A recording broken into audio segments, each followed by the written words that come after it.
So hello, I recently acquired three new instruments at an auction. And they're all for power supply and power supply control. So one is a nice linear power supply. No, of course everything HP. So that's an HP 6645A.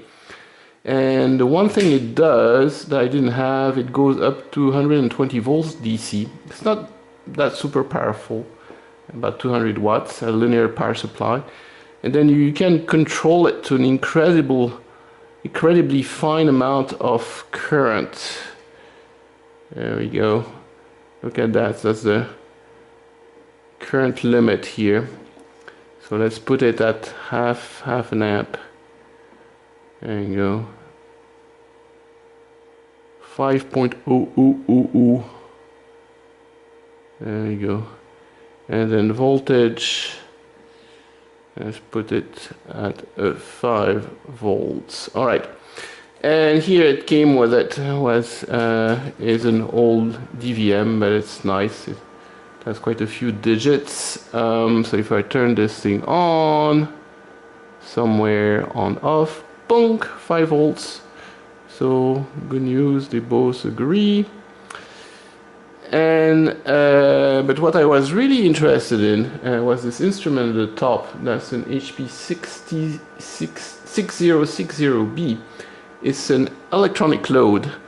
So that was going to be the pinnacle of my collection here. And it actually turns on, so everything looks good. And what this instrument does, it allows you to test power supplies, and you can put it in a current mode, in a voltage mode, and in a resistive mode, and it will try to maintain a constant current, a constant voltage, or make itself an artificial electronic resistor. And that swallows up to 60 amps, so it should really be able to, very useful to test power supplies. I could have used that when we tested the one from the Alto. But unfortunately, it doesn't seem to work that well. So let's try to operate it in constant current, see if it works. So current. Let's do 300 milliamp. I won't break anything. Didn't work. Try again. Nope, it has it. Okay. So that's fine. And mode is current, so that's fine. So right now nothing is connected to it.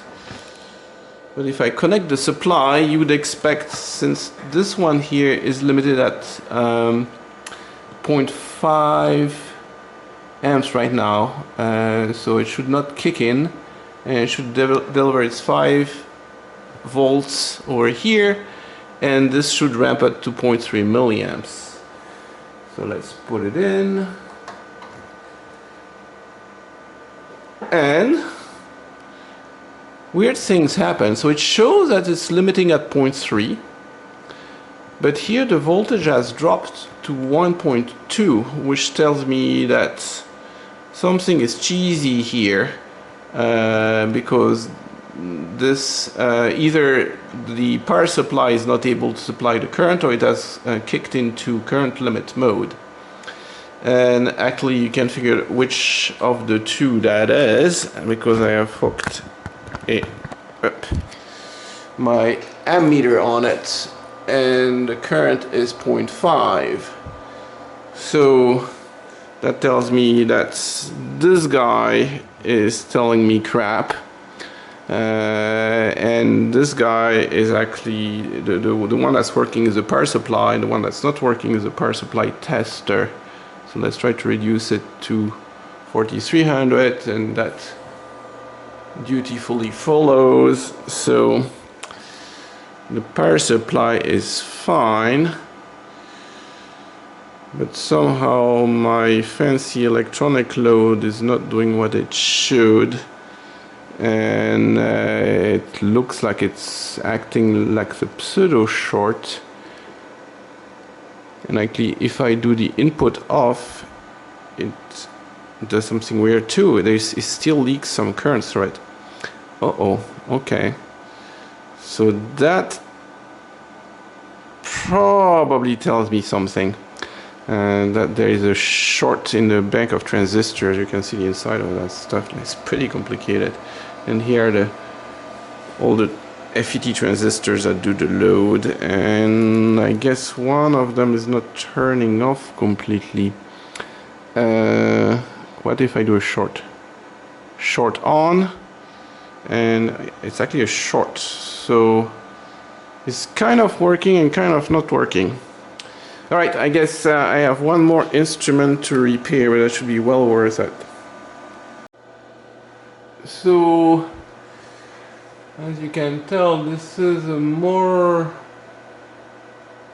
complicated instrument than usual. This is must be a 1990s instrument, and no, the digital part has gotten way more complex here. And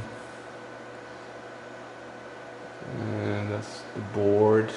One of those guys is wrong, or the control is wrong. So I would look over here. It's 8 stages in parallel, 8 times the same thing. So one of those guys. So my first suspicion would be that one of those guys is shot. I guess I suspect that if I just put a lot of current through it and there's one that's shorting, it should get hot. So maybe we do that. Test for a hot transistor.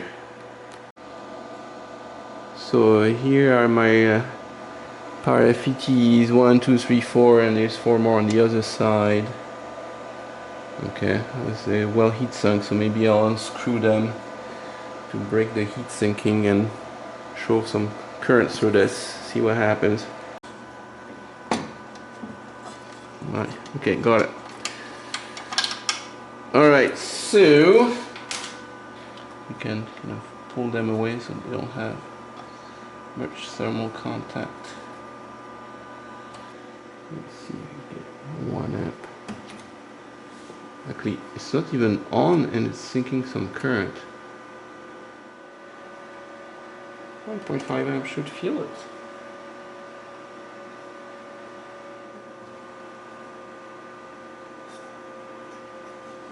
Oh, something is wet. I got it. That guy, VR9, is taking the load. Alright. This fellow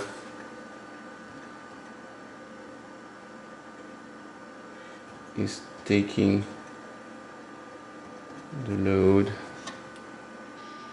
So VR9 is that little guy right here, and it's right at the input. Those are the 2 inputs, and it's a protection Zener. Okay, let's check that. Right, there should be nothing going through it if it's an 88 volt. To get that one off.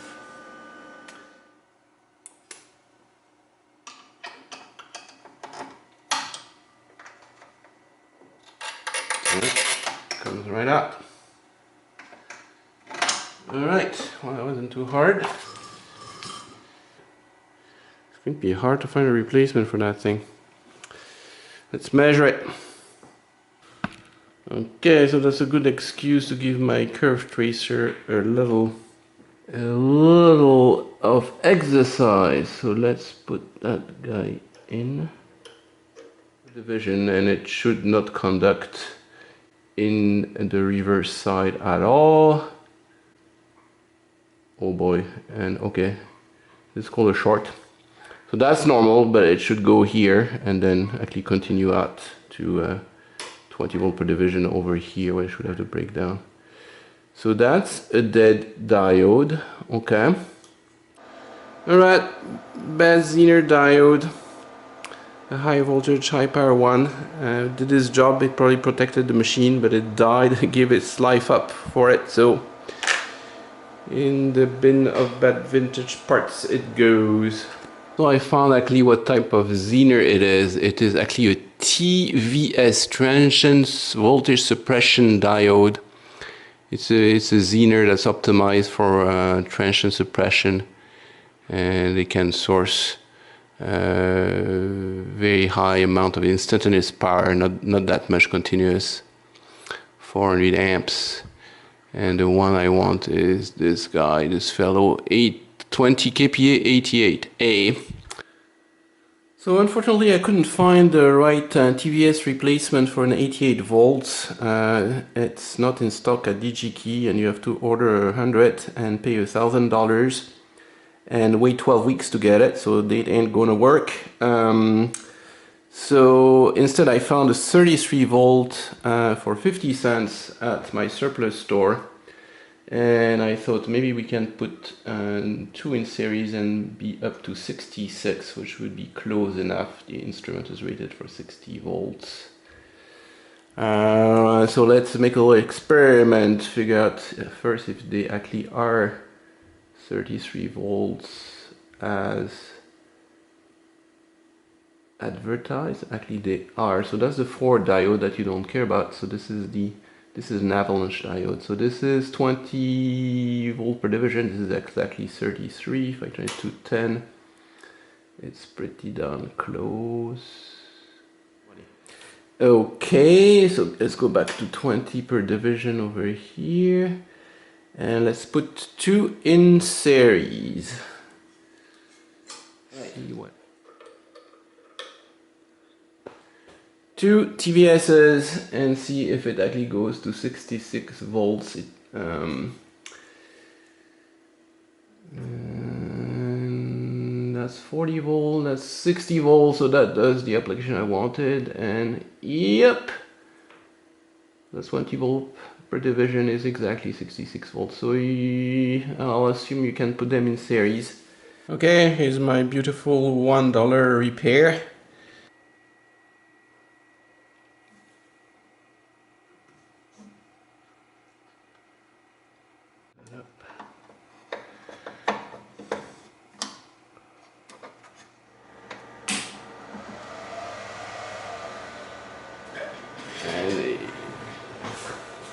So just the fact to put it in would have shorted it before. So let's put this current, let's put 0.5, enter,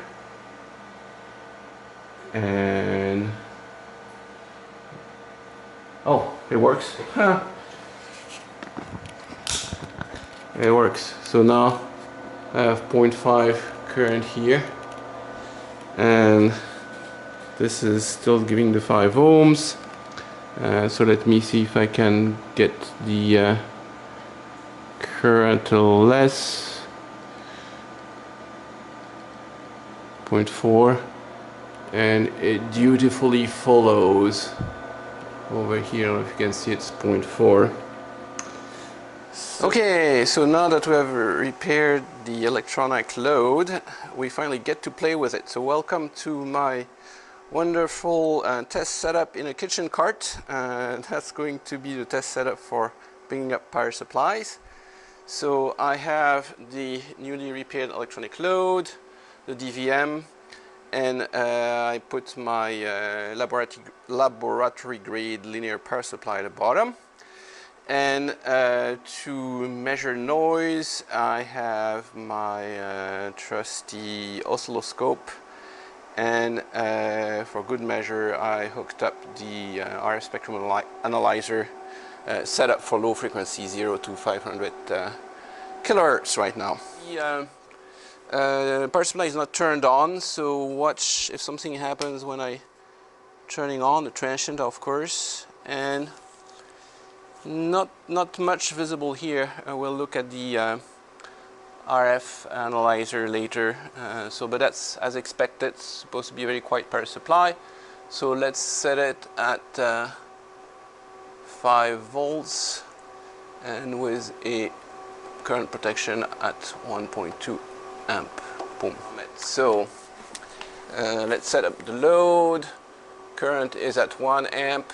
It's in current mode, so if I turn if I turn it on.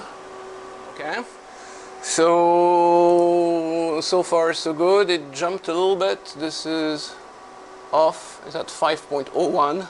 On that 1 amp is 4.99. So pretty good regulation. Lost just 0.1 volts. And nothing much we can see on the noise either. Now looking at the spectrum analyzer, that's with power on. Let me turn it off. That's off.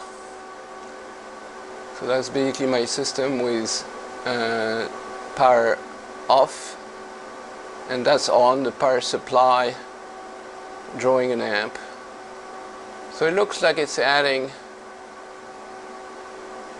about 10 dB to the noise floor, which admittedly is very low. It's like minus 100 dB-ish right now. Okay, so now we're going to use the very nice capability of the electronic load to measure the transient response of the power supply. So let's lower the average current to 0.5, and I have already set the transient level to 1 amp. So now when I press the transient button, it's going to whack it between 0.5 and 1 amp at a frequency right now at 1 kilohertz, and see what happens. So here we go, transient on, and nothing much happens here, but in the scope on the noise figure down there you can see it. See if I can on this one, can trigger on it really well. But here you see the 1 kilohertz. So it looks like it's reacting to it fairly well. It's moving by a couple tenths of millivolts. Transient off, transient on. Now, of course, there's a limit to that. It depends how hard and how fast you whack it. And you can tune that by selecting the slew time. And right now I have a relatively slow slew of 0.01 amp per microsecond. And at one point, if you make it really fast, there is just no way the power supply is going to have time to respond. So let's go 10 times faster here. 0.1. And you can see what happens. It should be easier to. There you go. And now, of course, it cannot react fast enough, and then it catches it a little bit afterwards. So let's do it again. No transients, and here whacking it between 500 milliamps and 1 amp, and you get that little spike. The machine itself can do incredible whacks. Actually, you can go to 1 amp per microsecond. Let's try that, and there's just no way a power supply can absorb that. All right, so that's the hard whack, and here we go. You have to reduce the. Here you can see you cannot regulate that spike. It's still not bad at all. I am at 100 millivolts, so it goes maybe 120 millivolts up for a half an amp whack at 1 amp per microsecond. That's not bad at all. Okay, now let's try another power supply, and here you recognize my computer power supply I transformed into a lab power supply. It's a old Dell power supply, and see how. So this is no apple and oranges. This is now a 22 amp power supply in a very small form factor, and it's designed to be cheap. So let's hook it up and see how it compares to the lab power supply. Okay, it's hooked up, and right away you notice something. It's not even turned on. And now my noise, just from whatever this thing picks up, is like tripled over the noise of the Agilent power supply. It's so I'm at 40 millivolts, actually doubled easily. And here's the spectrum of it. No kidding. It's picking up all kind of stuff. It's just not shielded properly, or not that it matters for a computer application. It's not shielded as much. But I didn't expect such a large difference even powered off. Okay, let's power it on. Woo! Right, now it's on. That's 5 volts. And okay, so it's so bad I have to change. It's orders of magnitude more, so it's no, I have to be at 200 millivolts instead of 20 millivolts. And of course you get what you expect, right? It's a switch power supply, so it's full of transients. That's probably the switching frequency, and then there's some ringing here. Interesting. Okay. And over here, let's turn it off. Ooh. I just turn it back on, add some peaks to it. Actually, you can tell where the switching frequency is. That peak is the one that disappears when I turn it off. Spunk, gone. And back on. So this is 87 kilohertz, and that's the switching frequency of that guy. Okay, it's a noisy supply, no surprise. Let's see what it does with load though. Let's turn it to current 1.0, enter. So off. But first, it's not really 5 volts, it's 5.17. And then if I load it with 1 amp, it loses not too much. Okay, so let's see how far we can go. I'm going to be limited by my cabling here. It's not that strong a gauge. 2.3. It's okay. Oh, 4 amps. It follows beautifully, so it's getting closer to its spec range. It's really meant to be loaded high, this thing.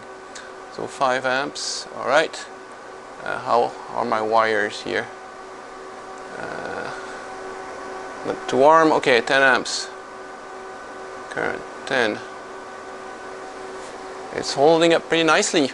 5.03. So that's really where it likes to operate. All right. No fear.